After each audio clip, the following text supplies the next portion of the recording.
Is Tamara home? What? Wait. Wait. Who the hell is Tamara?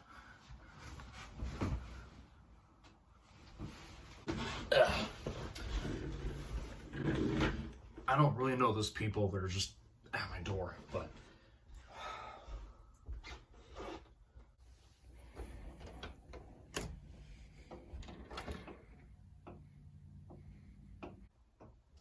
Hello?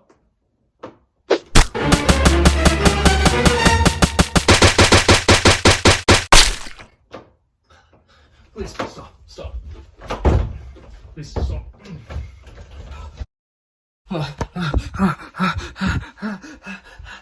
What the hell is that out there? Like, why are these people trying to kill me, man? I gotta call the police.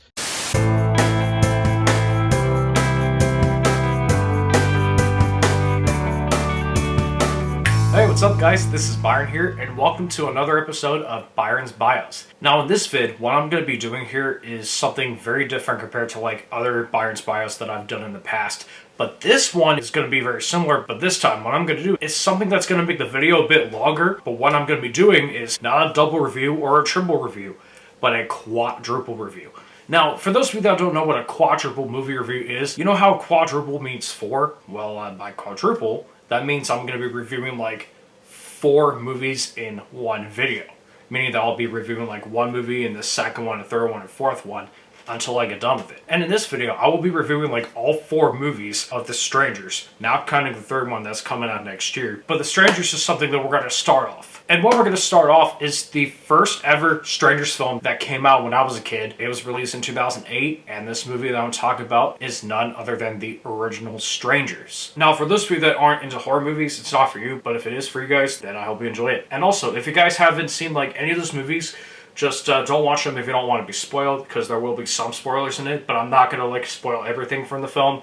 I'm going to try not to spoil as much as I can, but hey, I hope you'll enjoy those reviews as much as I will. Also, before we get started, this franchise is actually not based on true stories, but rather inspired by true events that occurred in real life regarding these types of situations. So like I said, I will be focusing on each and every film from the franchise itself, starting with The Strangers 2008, and this one that I'm talking about is directed by Brian Bertino. Now, taking place in 2005, the plot is where we get this couple, James Hoyt, played by Scott Speedman, and Kristen McKay, played by Liv Tyler, who stay in a vacation home after attending their friend's wedding, hanging out and living their best lives while kicking in, chilling, and spending time together. But when their vacation home suddenly gets invaded by 3 psychopathic strangers in these masks that are icons of the movie, like Dollface, Pinup Girl, and the Man in the Mask, aka the Scarecrow, things get intense as the couple tries to get the strangers out of the house with every weapon they have and try to avoid them at all costs, but they eventually get unconscious and tied up, and spoiler alert, James gets stabbed to death. And one of the strangers answered the couple's question while killing the guy, stating, "Because you were home." Okay, well, that doesn't make any sense. Like, why would you think it's a good idea to take someone's life just because they're home? Like, do they stay in a vacation house that was originally your home? Bro, those psychopaths are the ones that broke in. Well, despite that, it is an interesting quote, but yeah. So, I did watch this movie with a good friend of mine not too long ago, and I will admit that this was one of the most interesting horror movies I had ever seen in my life. Like I said, this is the original Strangers movie, as it came out when I was like extremely young and I wasn't even aware of it at the time. Everything about this movie was outstanding, and Rogue Pictures knew how to make this movie real good for a psychological horror film. And here's what I mean by that. Well, first off, let's just say that the acting is great, but the casting is what needs to be discussed. I liked how they casted the couple that were in their 30s and that they looked older, as if they look like they're in their early 40s. Even Kristen was smoking a cigarette, which, that makes sense. And even the actors themselves for The Strangers were completely different. You know, this movie did have a lot of creepy vibes, especially with how creepy it is. Like, for example, there are some good scares in the film, but there was a bit of quietness, but also some catchphrases that give people the shivers, like, "Because you were home," as I mentioned before, "Is Tamara home?" and "It will be easier next time." Even though one of them didn't make any sense, like I said before, I will still give them credit for giving me a little bit of the creeps. What I would like to discuss is the quality of the horror movie. So it's not just the atmosphere of the film that hits different, it's the quality of the film itself. Like, the way it looks is a bit brighter because of the interior that they're in, and how bright the lights were in some parts. And even in that one scene where the couple gets tied up, where it takes place in the morning after that night of terror. And the quality even looked like it was strictly for TV on demand and a DVD format. In fact, this movie was made for those things, especially for a DVD format back in the day.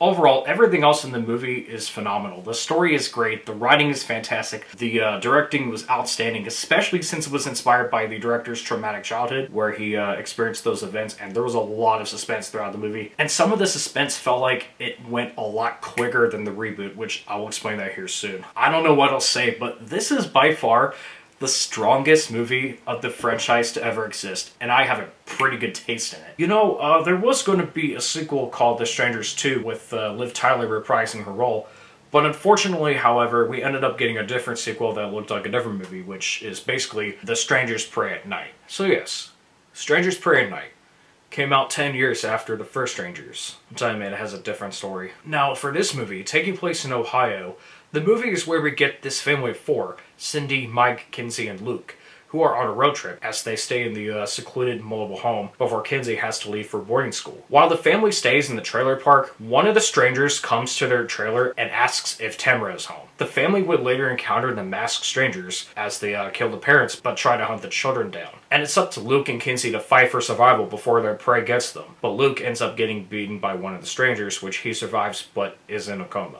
And Kinsey is the only conscious survivor to escape the psychopaths, and despite being injured, she saves another family from harm because of this bridge scene that seemed really interesting. And then she goes with Luke to the hospital, but someone asks, is Tamara home? Was knocking on the door, giving Kinsey the chills. So, yeah, that's the story of the film. Okay, well, I got nothing to say, but while this movie was interesting and all, it wasn't at the level where the first movie was at. In fact, this is a low-budgeted movie, and it is in fact lower than the first movie. So it seemed like they wanted to make the strangers to target their new victims, and not the same ones that they were preying on that are still alive, minus the other one I mentioned. And like, everything about this movie was just not as great, and let me tell you why. Well, first off, let's talk about the cast.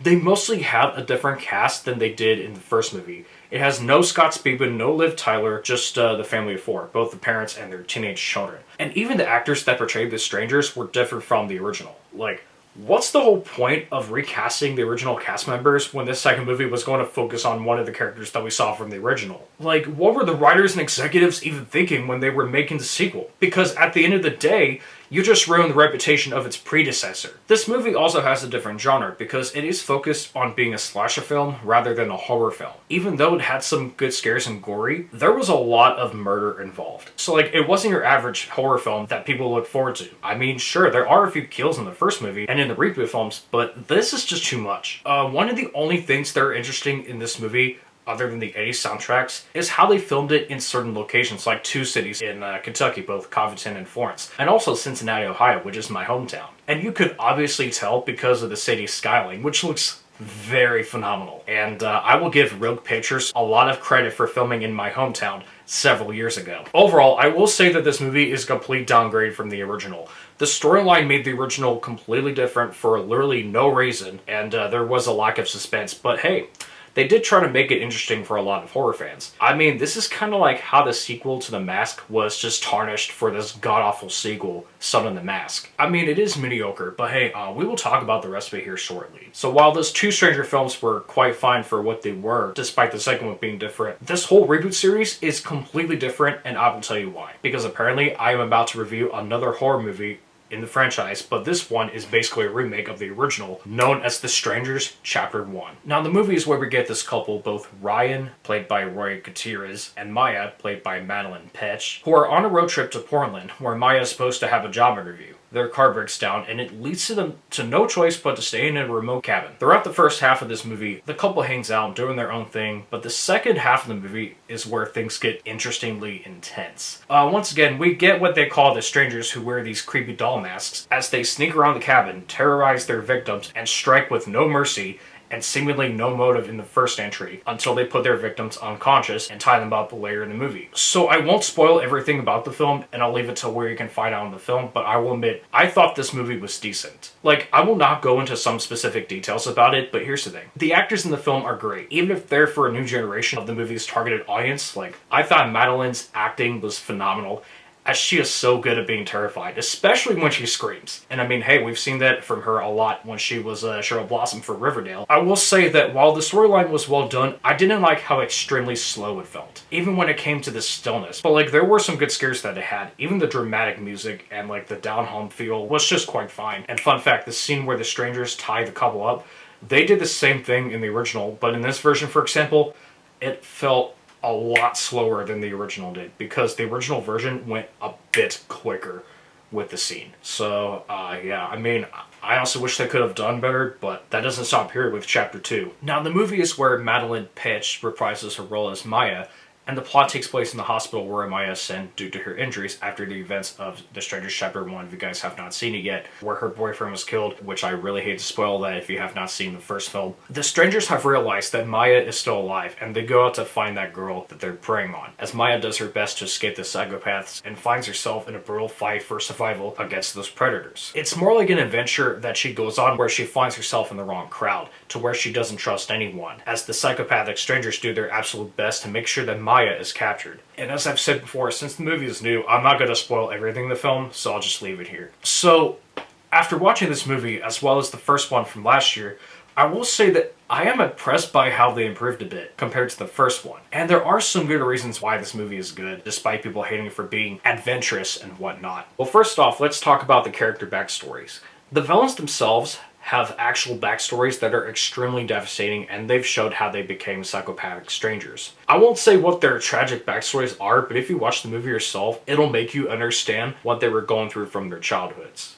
Don't get me started on the storyline. It was all over the place, and it deeply focused on this thrilling adventure despite some plot holes it had, making it more of a thriller film. In fact, this movie felt like an actual thriller film rather than a horror film. And I was surprised by this one scene where Maya was attacked by a warthog, which that was awesome. And finally, let's talk about some concerns that I've heard about and what people are wondering when it comes to the upcoming third film. Well, the thing is, people are wondering if Maya is going to join a group of those psychopaths. And hell, even my friend is wondering about that as well, which honestly, I don't know if that is the case, but we're just gonna have to wait and see when it gets released next year. Overall, everything else regarding the sequel was just quite fine. Like, the acting is good, the scares are great, and whoever came up with those surprises, I will definitely give them credit for this. I will say that this is level 1 of improvement from the previous movie. And I hope that Lionsgate can improve even more in The Strangers Chapter 3, which we're gonna have to wait and see. So with all those movies out of the way, I would like to go ahead and rate every one of them, so let's do it.